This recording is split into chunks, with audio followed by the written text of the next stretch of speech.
Good morning, people of the internet. It's Bear with BearIndependent.com. I'm going to shoot y'all a quick video based upon a write-up that I just did for the patrons at Patreon. It is Sukkot 2019, and we have spent the last 8 days in fellowship, living in temporary dwellings, sukkah. If you're interested more in that, you can go to Leviticus 23:33 and just read the rest of the chapter. But we are living rougher than a lot of people would like to live, and man, you're missing out. What a blessing. We've had lots of people here. We've had anywhere from 20 plus to 50 plus people on property throughout the week. Lots of camps and campsites and families and fellowship and fires and hanging out, reading the word, drinking coffee, having a little swig of this and that as the moment takes us. But we've also done a lot of training. It doesn't feel like training, it feels like life, but it's training. And so I wanted to go over that just a little bit. Now, all week I have been posting videos from my angle on Patreon. Pastor Joe at Viking Preparedness has been posting videos from his angle on Patreon, and Hobie909 has been shooting videos and preparing them to post from his angle. So we've got this documented from many different angles, at least on Patreon. But I figured I'd do this video for YouTube just to kind of read you guys in just a little bit. You're missing a good bit of the context because you haven't seen the ongoing stuff. But first and foremost, it's really important that y'all understand that you need to get out and use your stuff. Get out and use your stuff. Do the things. I'll tell you my favorite piece of equipment. Let's walk. My favorite piece of equipment has been a ratty wool blanket. Yeah, a ratty wool blanket. See the camp behind us? Bear, you're giving me motion sickness. Ah, whatever. Suck it up, Buttercup. It's just for a moment. I have a 60% wool blanket that some mice decided that they should hang out in, and because I keep it in the barn. You call yourself an operator, mice ate your blanket. Simmer down, Todd. It's fine. There we go. And here, we'll do this. Bring y'all up. Boom. So use your stuff, because my high-speed sleeping bag, it's good. It's not as good as an old wool blanket. Yeah.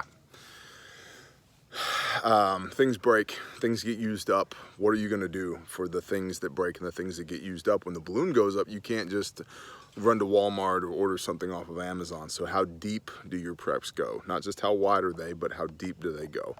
That's something to think about. Food, again, food is power. I've been saying this repeatedly. I've done myriad write-ups about this on Patreon. We have the food storage calculator there.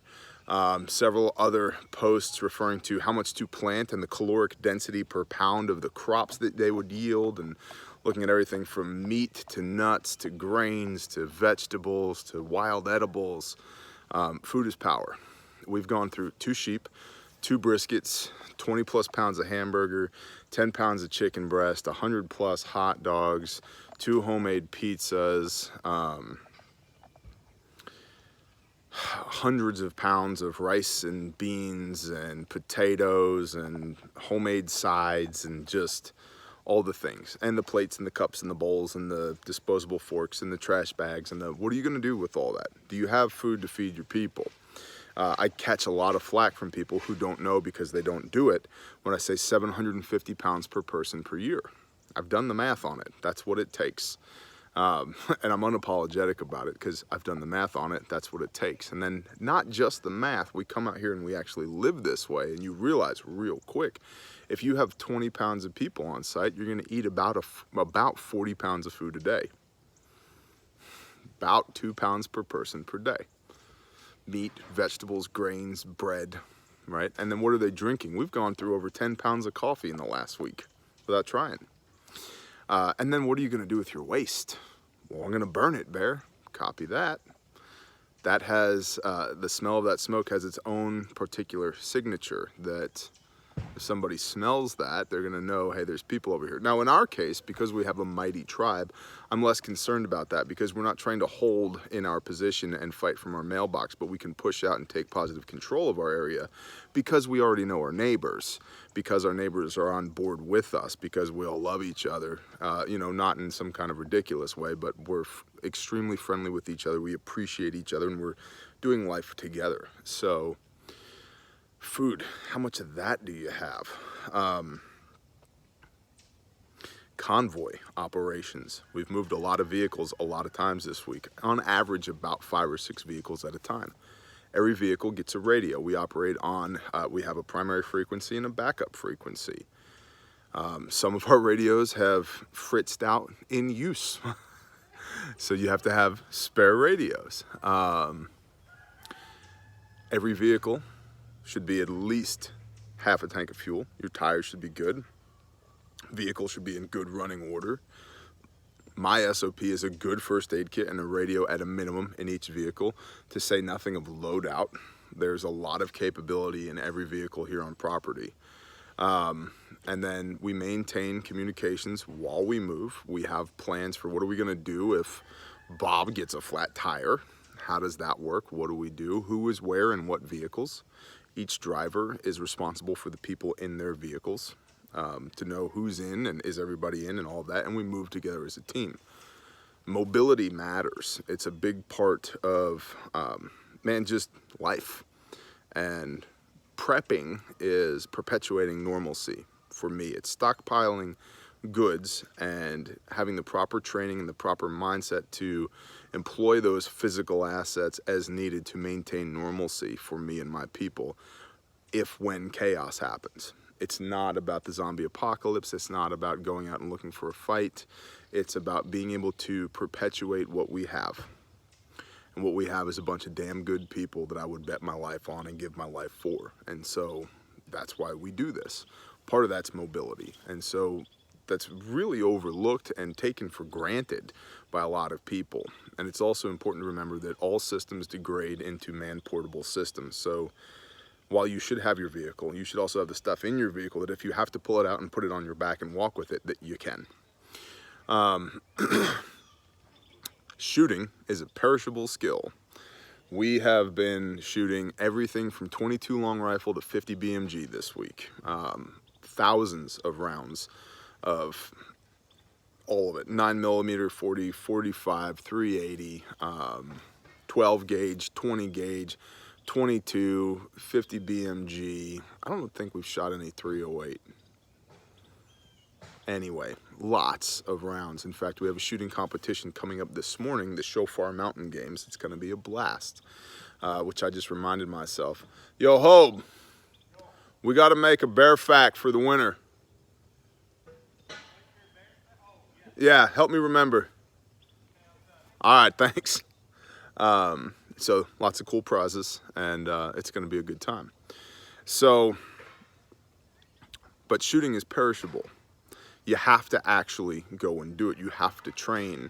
Thinking that you know how to do it is not the same as knowing how to do it. And if you knew how to do it a year ago, but you haven't done it since then, you're probably not as good as you think you are. And I can say this because I'm not as good as I thought I was because I hadn't practiced in a while. Now, once I started practicing, it started coming back. But you don't want that first round, when you make that first trigger press, to be the one that you really need and you haven't practiced in a year. So you should stay current on your training. I'm forgetting some of the other things that I wrote up on that Patreon article. Convoy, food, oh, skill sets. Skill sets. We have a saying here, coined by Pastor Joe Fox of Viking Preparedness, and the saying is, we are awesome. And it's not an egotistical thing. What it means is, we as a collective are awesome. We did a work day for a brother. We cleared all the standing dead timber in an area, set all the posts for a 70 by 70 goat pen, built an 8 by 10 goat shack. It's a really nice goat shack. Tin roof, walls, set the posts, corner posts in concrete, the whole nine. Field fence, gates, blah, blah, blah, blah, blah. When I had left, the field fence was not up yet, but everything else was done. And 3.5 hours, because we are awesome, because there's power, strength in numbers, right? What is that? Quantity has a quality all of its own. And so it's very awesome to see the tribe set to task on a common goal and then accomplish it. And you learn a lot about each other doing the things together, accomplishing a whole bunch of work as a group. But more than that, there are skill sets here on my property right now that I don't possess, or that I possess, but I'm not that great at. And a lifetime of practice and education could not get me to where these people who are on property now are right now. And vice versa. There's things that I know how to do that they don't know how to do. And it's not an ego game. It's not an I'm better than them or they're better than me. It's that we are awesome as a group, as a collective together, voluntarily doing life together as we lean on each other for subject matter expertise in areas that we're not the best at. Man, we've got it. We have so much expertise on property right now. We are awesome. And so I understand that there's a lot of people that are either willingly or unwillingly living the lone wolf lifestyle right now. And all I can do is encourage you to find the right people, because A, life gets boring and lonely when you're by yourself. And B, there's so many things that I don't know.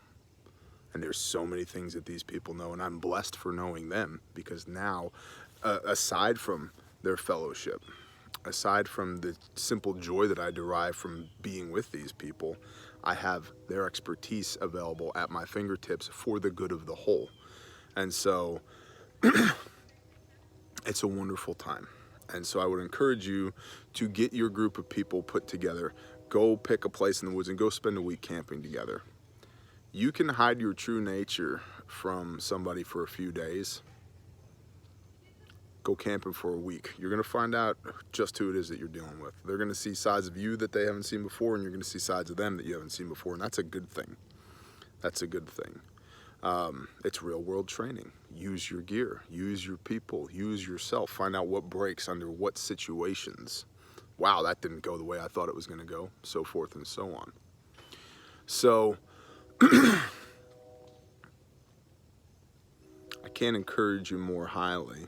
Get your people together, use your stuff, stack the things to the rafters, do the things. What a blessing. What a burden this law is. I gotta tell you, you have no idea. Do the things, YouTube. I'm not sure how much more time we have left to do them. Do the things. Shalom.